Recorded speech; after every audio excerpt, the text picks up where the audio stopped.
Chief Commissioner Mr. Quinton Manipur thunglagadaba Thakaya marom walingaida Surchandrabu Nampuda British Force na Ningthau Khubamda Hanjil Hangadauri Madugidamak Sifai lising amaga chanipan ga loinana Quinton Saheb Imphal da laklagani haina tonga masandoklami Achumbo werawoi khanduna British Force asi thingnaba angam mathau pumnamak wa tanaraga konungak naba thaurang tawki loinana Senapati Anglo Sanabo lanmi lising amaga Manipur gi awangam khai mau thanada tharami Imphal da ngangnariba wafam sing amasung konunggi thauram sing ado obada Grimut Saheb na aduk tafing na paikhatliba thaurang ado tapthanaba haiki angam mathau sing na so Grimut Saheb ta haiki Manipur ga British ka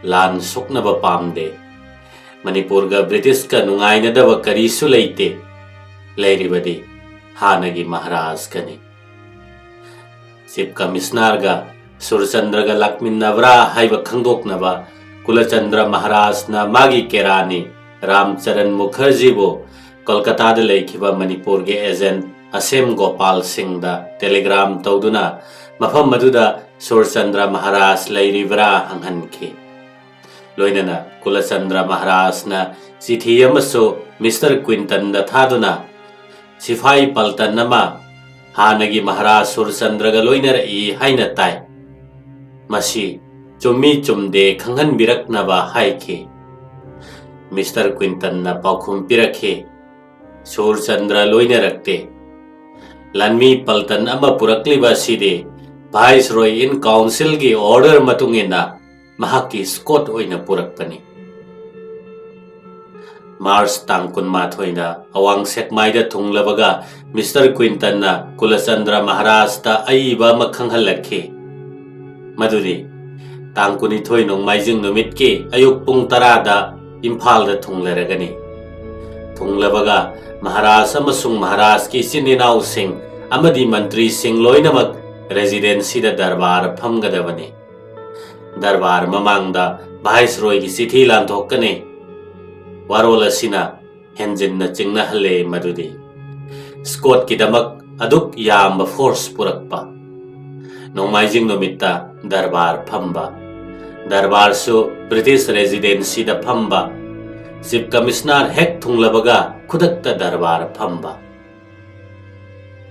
Chief Commissioner gi sithi gi marol taraga angam mathau mantri pumnamak political agent ki da sangduna tangkun mathoya si Hindu gi chanabi matungina ekadasi chara henba nomit thokpana chada thaktana tangkuni thoida darbar phamba nungairoi tangkuni thoya sidasu Chief Commissioner oknaba langbana mi pumnamak thodang amamam punari madudagi halakpada darbar phamba wagani maram maduna tangkuni thoigi darbar ase nongma khaktang yaithok piduna tangkul humdoida taunaba haijakhi madugi paukhumda Grimutna haikhe mathangi nomitta Chief Commissioner tumu chatkadaba leibana tangkuni thoida tangai phadana darbar phamba tabani Chief Commissioner tumu da chatpada kuli thaurang taunaba khanghan khrabani Maitai gi mantri sing aduso makhoina haijaba yaraktrabada ningba kaiduna halakhi aduga numit adugi numidang wairamdagi Maitai lanmi mapai sorok kinakal ani makta lan gi matawgum tayari da thamkhi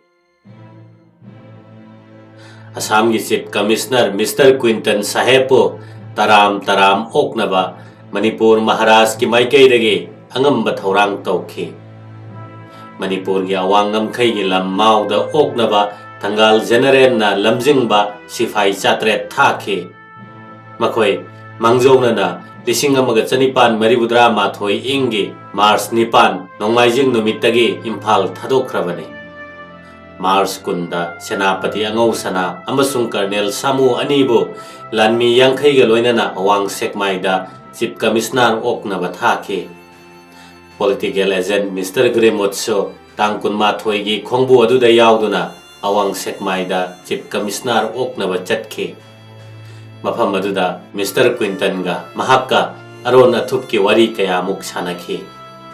Makhoi ani wari sanaba loiraba matungda Mr. Quinton na Colonel Skin, Mr. Gremot, magi Assistant Secretary Kasins punna meeting tawduna wa tanakhi.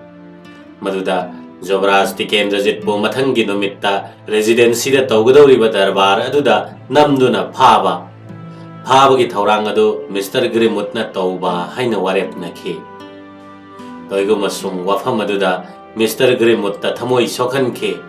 Maramde mahaka Jobraj Tikendrajit ka chahi ahum lom tina tonaduna laklabane. Marup amabu phaba haibadu thokadawri.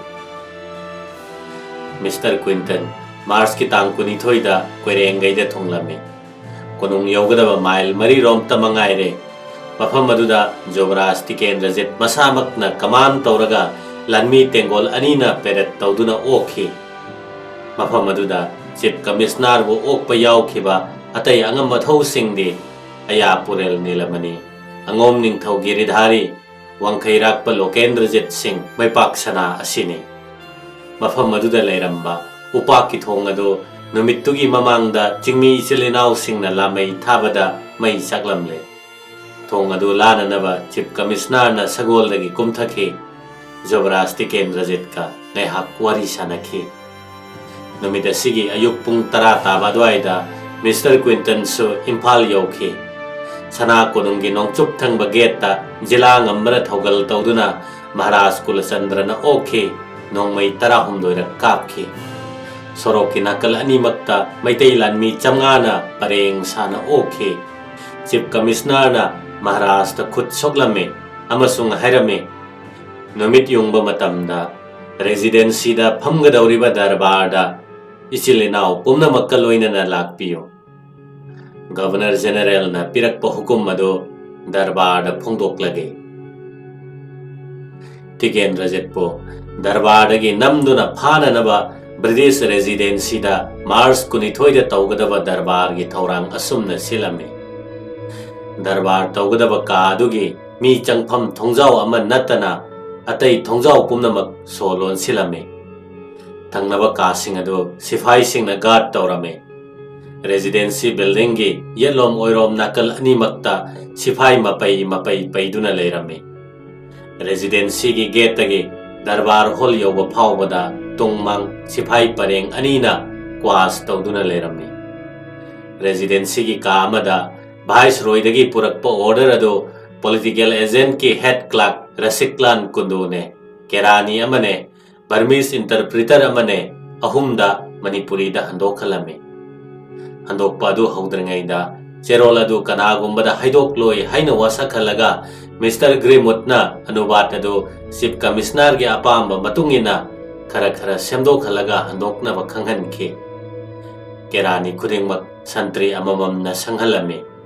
Cherol adu yamna sangboirame. Numit yungba matung pung 12 makhai phawbada loisinba ngamlamde.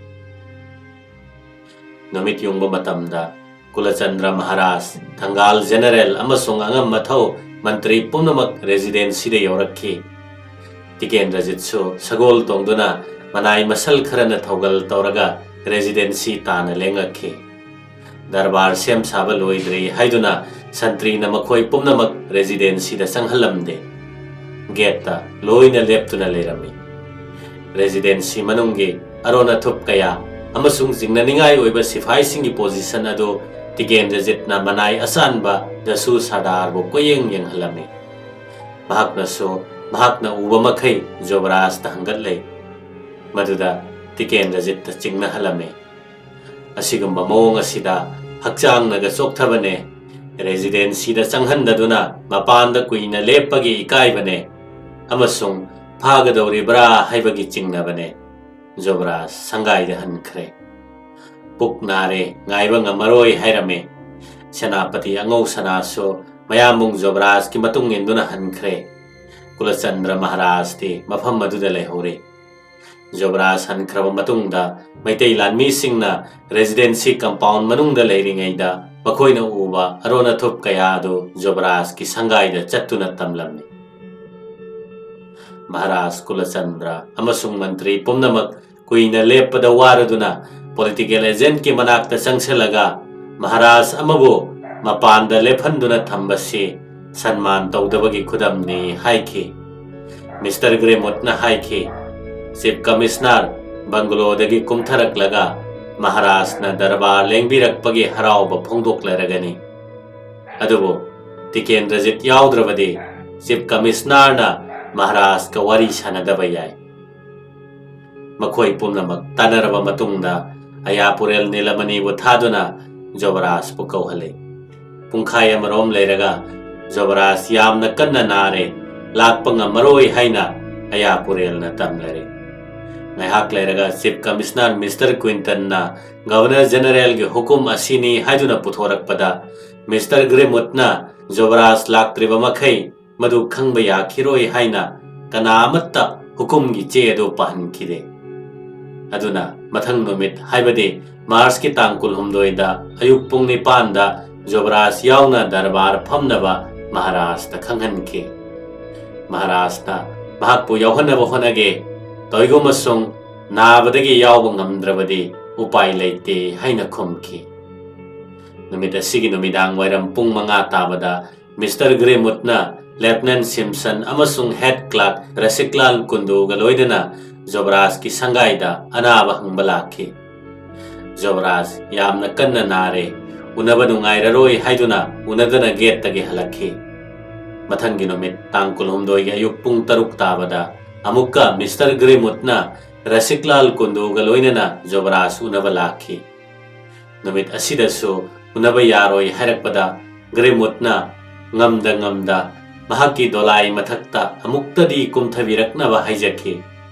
wafam adu phawba yakhide Mars ki tangkul humdoi ge ayuk pung nipan gi darbarda kanamata lakhidre Tikendrajit yaudravadi kanararoidaba ubadagi Maharaj amasung mantri sing residency da chatkidre Tikendrajit yamna kanna naduna leire darbar lakpa ngamaroi haiba aiba mana mi thaduna Maharaj na political agent ta khanghanke nungthel pung ama adwaida Mr. Gremot saheb na amukka Rasiklal Kundobo Jobaras ki sana sangai da thaduna Jobaras ka mahakka amuktang unasi hayaloi ayuki pung taramathoi taba adwaida Maharaj Kulachandra na chithi thaduna Governor General gi hukum ado mahakpo khanghanbina ba haijakhrabani nungthel pung mari makhairom tabada Mr. Gremot na Lieutenant Simpson galoinana konungda laktuna sarkar gi serol haibade ahanbada Kulachandra na Manipur gi ningthau oibada sarkar na masak khangba ani sobada Jobaras Tikendrajit po Manipur gi wangmada loi thaba haibadu khanghanki loinana sarkar gi hukum adu thabak oina pangthoknaba Maharaj ta taksinki matam maduda lakhiba maitai masak naiba mioi singi manungda ayapurel Major Nelamani Colonel Samo angom ningthau giridhari asina singmani Maharaj na wafam ase mantri singda tanakhige hairabada makha taramdana Mr. Gremot hanki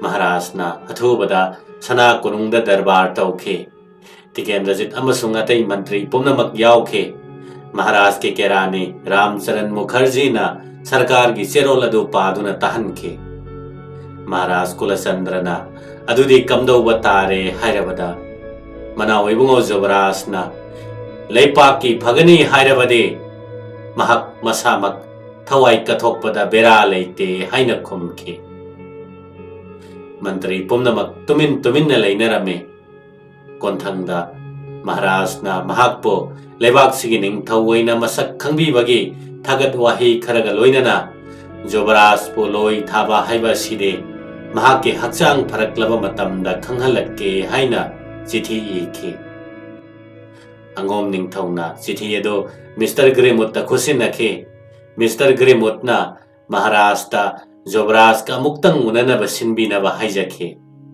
masigi matangda Maharaj na sobedar amabu Tikendrajit ki manak ta thaduna ngamlabadi political agent ka amuktang unau haina khanghanke Jobaras na numidang wairam pung manga ga minute 15 da Gremot saheb ka unasi haina khanghalakhe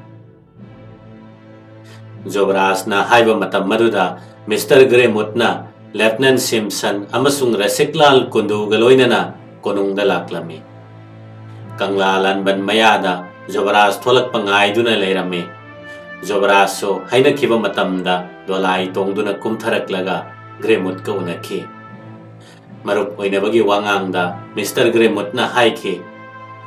Matam khara leipakasi thadok patare. Bharat ki manungda Jobaras na lainingba jagada leirunaba mafam amasung cross pigani. Jobaras na kumki. Madudi Manipur gi darbar gi warep matung ingani. Makha samtharaduna Mr. Gremut na mahak kaloinana Chief Commissioner gi manakta chatminnanaba haijabada Jobaras na hakchang ngamdaduna leiri mahak chatpa ngammoi haina yakhide. Rajniti gi lambida yanaba puraknaba honaba pumnamak mahi yandrabada Chief Commissioner Mr. Quinton na Mr. Gremut Colonel Skin ahumna Jobaras tiken rajitpu namduna phanaba lona watanaki. Mars ki tangkun mari gi nongalamdaida Jobaras ki sangai koisilaga tiken rajitpu namduna phanaba warep naki. Jobaras tiken rajitpu phaba ngamnaba sarau sinke. Marudi mathangi numitta Chief Commissioner Imphal thadoklagani. Aduna potchai punaba kuli chamri thorang binaba amasung numit adugi ahingda Manipuri jagoi ras uhanbinaba Maharashtra hajarakle. Awoiba wairaboi ningduna kuli chamri thorang tore loinana Maharashtra ki maigaidege nongthombam phulo singna jagoi ras sillangle. Adubo amuk jagoi yenglaroi haiduna tokhalle. Asomdana amuk ut chairamlaga amaromda Nifumari suba Gurkha Rifles ki Lieutenant Brackenberry da lanmi kangbu ani puduna Jobaras puphanaba hukum pikre. Brackenberry na sifai kunthra puduna numit tadringaidagi hauna awang gate ta thamduna Jobaras Dimapur rom da senthokidana ba thaurang tawkhre. Nifunithoi suba Gurkha Regiment ki Captain Butcher na sifai chatret puduna thangapat lanthoklaga konungi nongchup thangba kachin da guard tawduna leikre. Lieutenant Lugard na sifai yangkhai ga loinana konungi sanathong da leikre. Konungdana kamdauri singnadaba yadaba matang thokpadagi tiken rajitna thauram khudingmak silami. Mahakna lanmi pumnamak konungda kaukhatuna thamle. Punkhiba lanmi masing adu lising mangadagi lising taruklom oigani. Lanmi samri samngaro mamana tiken rajit ki sangai da thamle. Ataina sana konung ngaknaba thamle. Khulai yenglobada maitai gi top achawa mari leirame. Atai khulai singso masing lakngamdana pairame. British ki maikaida top leiramde. Khulai sumarang kairamde.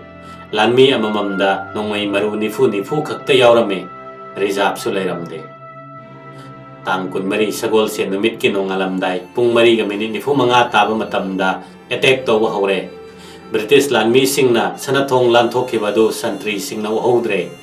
Sanathong da sangkiba Lieutenant Brackenberry amasung magi sifai singne Captain Butcher amasung magi lanmi makhaina kairak thaduna konungi laipal kakhi.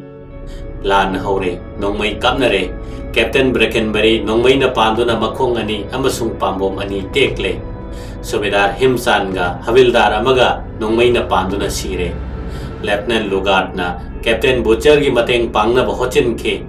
Jobaras ki sangai tamlakhe. Sangin na thinakhe maitai yamna sikhe. Jobaras ki sangai changakpa kandari Jobaras leiramdre.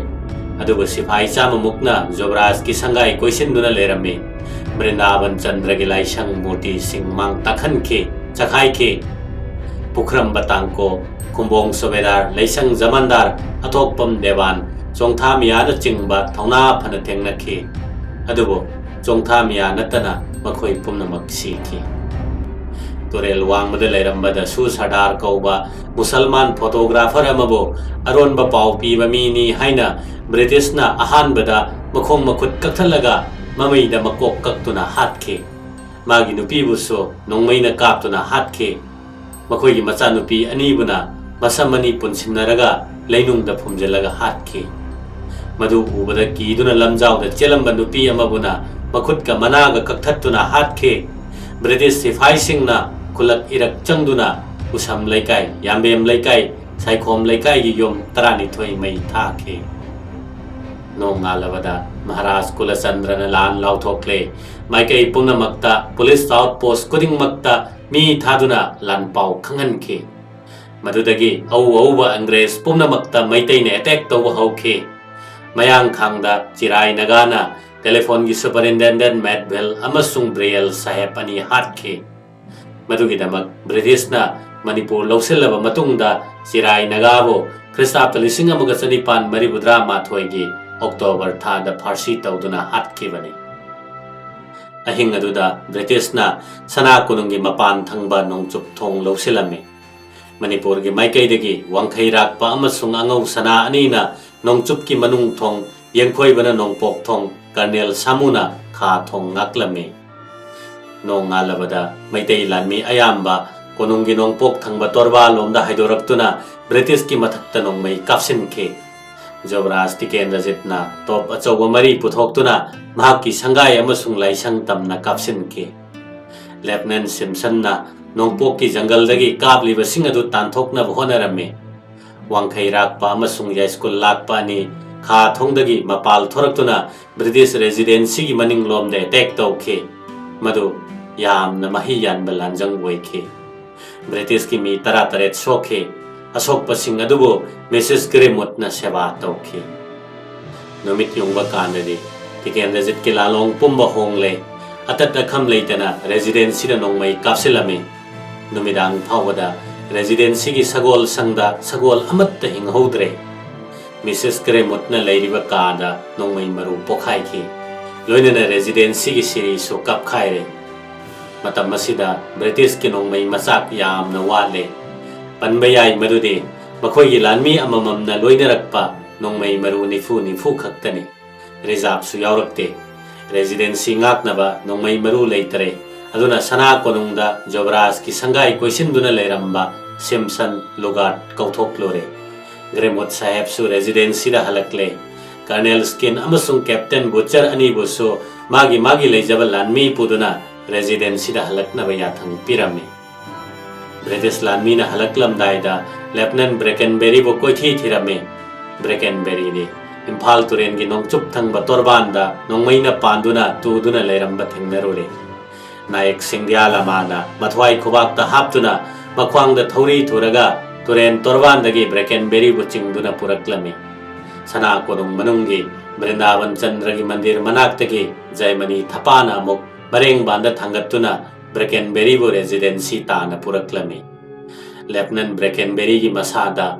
Mafam Mangada Gulina Palame Aduga Atai British ke Asok Palanmi Sing Adubuna Dolai da Haptuna Colonel Skin gi Athang Matungina Residency da Puraklame Ningsing Bayay Madudi Sana Konung Manungi Lanjang da Sokheba British ki Maikai gi Miyoi Singde Zamindarama Havildarama Amasung Sipai Taretne Asomna British Lanmi Sing Mathang Halakpada Nungtel Pungmari Taba Pawada British ki Laijaba Lanmi Pumnamak Residency da Pulle Numidang Pawada Maitay Lanmi Sing na Kulay Yam na Laibagi Matik Atat Akam Leitana Nong May Kapsilakpado British na Karisu Tawang Amdre Residency Thadoklam Naga Lamhangda Position Logane Hena Pagani Haina Numidang Pungtaret Taba Matam Adwaida Chief Commissioner Saheb ka Colonel Skin ga wa tanarame Yarabadi Sandi Taunavana Pai Kanduna Chief Commissioner na Lan Leplasi Haina Chithiyama Iraga Maitayama Thaduna Maharashtra Pihaloi Loinana Pung Nipan Tabada Lan Lepagi Bengul Konglame Pangkoi Kuidana Konung Lomdagi So Lan Lepagi Senbung Yerame